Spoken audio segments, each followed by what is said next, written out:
For some people, learning on TikTok can actually be better than going to university. Have you ever heard the saying, you are what you think?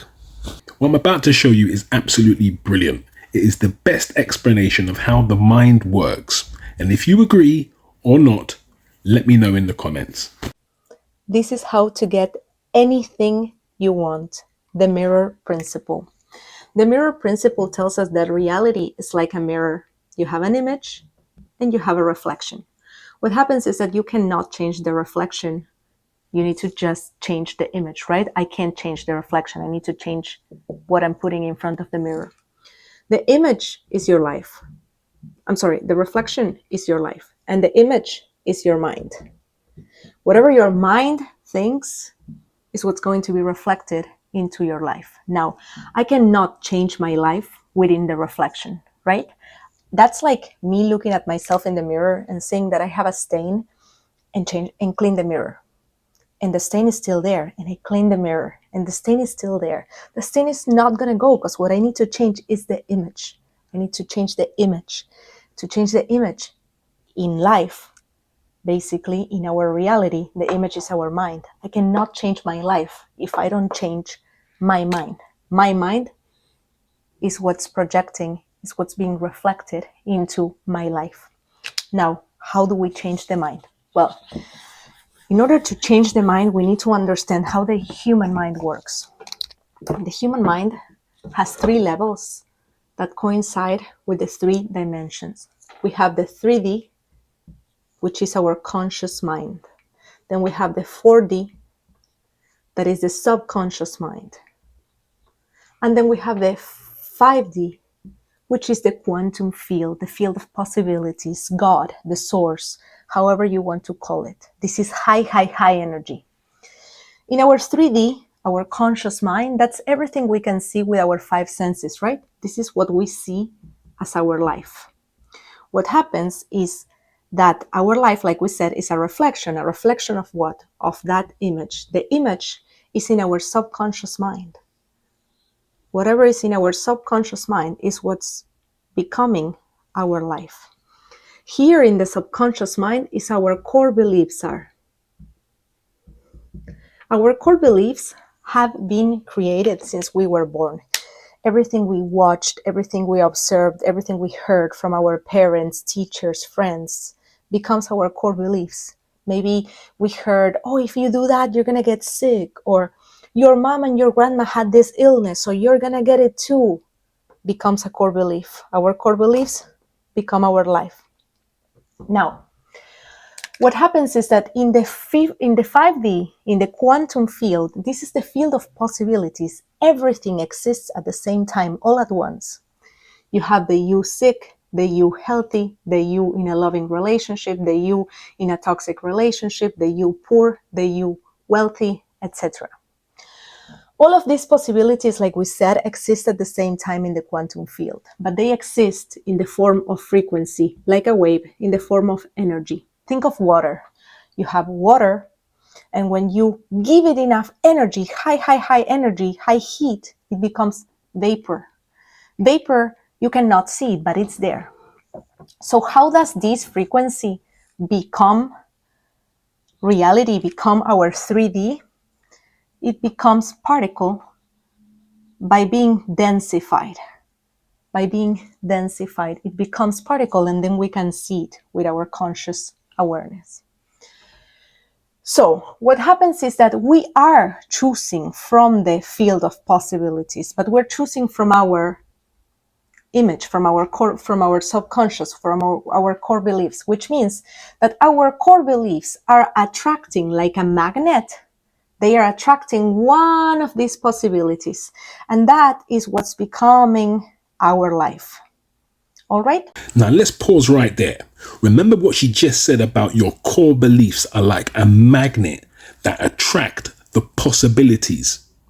So for many of us, We were born into religious families, for example, or we were born into a rich family, or we were born into a poor family. Regardless what you think you're aiming for in life, in terms of your relationships, in terms of your job, in terms of your wealth, in terms of your health and well-being, understand that the outcomes in your life today are all attributed to your core beliefs, because your core beliefs act like a magnet.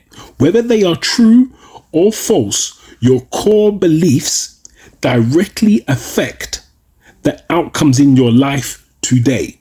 This choice is, again, subconscious. So I can say that I want money, that I want to be wealthy as much as I want. But if unconsciously I think that I am not worthy, or that money creates problems, or that only bad people have money, then from my core beliefs, I am going to be choosing the me poor. And that's what I'm going to think, feel, and act like a poor person. And that is what's going to become my reality. If you want to know what your core beliefs are, simply look at your life. Your life is a reflection of your core beliefs. Look at your bank account. That's going to be a reflection of your beliefs about money. Look at your love life. That's a reflection of your core beliefs about love, and etc. Now, if you want to change what you are attracting, what you need to do is begin to densify another of these possibilities. You choose. First of all, choose. You need to be certain. You need to know exactly what you want, how you want to feel. From that, you're going to choose, okay, I want to be rich. So what you're going to do is you're going to change your beliefs about money.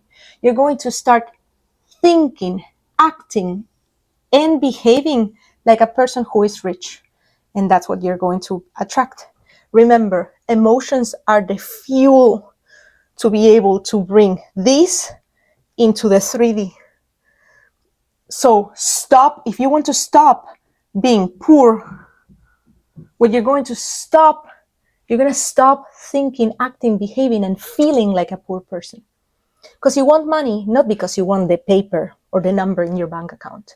You want money because it's going to make you feel what? Free, happy, abundant, grateful. All right. Begin to feel that way now. Once you feel that way now, that is going to be the image in your subconscious mind. And that is what you're going to attract.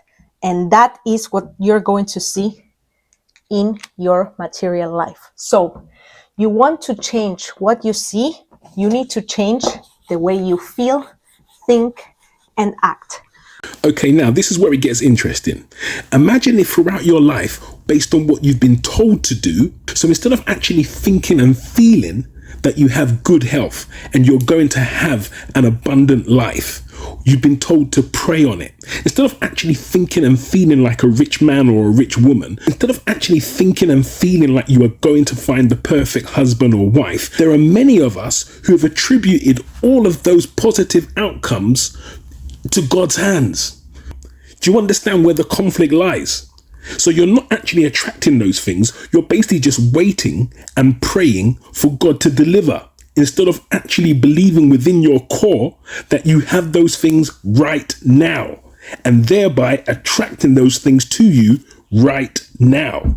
Have you ever wondered why religion doesn't empower us to believe in our own ability to change the outcomes in our lives for ourselves without anybody's help, including Jesus, God, Muhammad, Buddha, or whoever?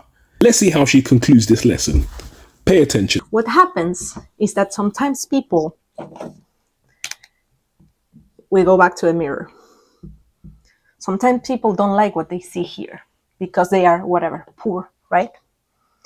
And then they get upset because they are like, money is not coming, money is not coming, money is not coming. If I think money is not coming, what I am going to reflect is money is not coming, and money will never come.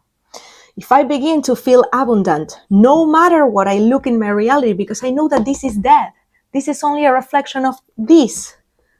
This is only a reflection of the image. So I need to stop looking at my reality to determine how I feel. Because if I look at my bank account and I'm poor, so I feel poor, I continue to create the same reality where I'm poor. So I need to not look at it and understand that this is a result of my past beliefs. If I change how I feel now, this is going to change. Remember, the reflection is like a mirror, but it always comes with delay. So do not let your current reality, your current reflection determine how you feel.